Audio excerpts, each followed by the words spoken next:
O Concello de Lousame despediu as súas tradicionais festas de San Roquiño.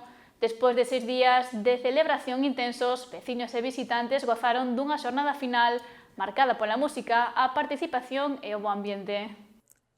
A parroquia de Tállara, no Concello de Lousame, viviu hoxe o seu último día das súas festas na honra de San Roque, a Virxe do Loreto, a Purísima Concepción, San Miguel, o Anxo da Garda e a Virxe de Fátima.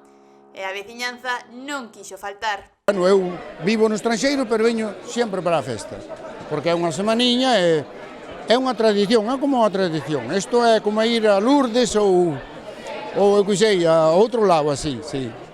A xornada, ao igual que se fixo estes días atrás, comezou cunha misa solemne, poñendo en honra á Virxe de Fátima e reunindo así a decenas de fiéis e veciños na parroquia da vila. Unha vez rematado o acto, os asistentes desfilaron en procesión cos 6 santos honrados ate o cruceiro, acompañados do grupo de gaitas O Son do Pote, quenes se encargaron de ambientar con sons todo o evento relixioso. En canto rematou a procesión, a veciñanza puido desfrutar dunha sesión vermú amenizada polo grupo JB Son, quen tamén sería o encargado de poñer música á verbena nocturna, xunto coa orquesta Miramar. Este ano, a celebración deste evento foi todo un éxito, xa que non só foron xornadas amenizadas por actos e boa música, senón tamén polo bo tempo. Vía moi ben, as festas moi boas, aínda que tuveron un tempo maravilloso, e así, a xente tamén vai vindo.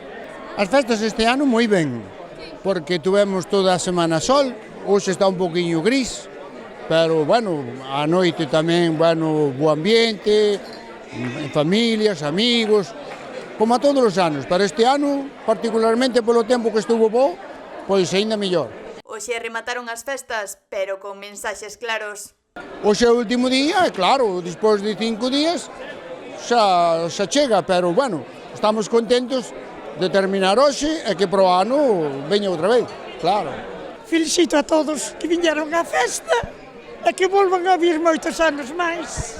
O Concello de Lousame puxo así fin ás súas anuais xornadas de San Roquiño de Tállara, unha cita que ao longo dos anos se foi convertendo nun imprescindible no municipio.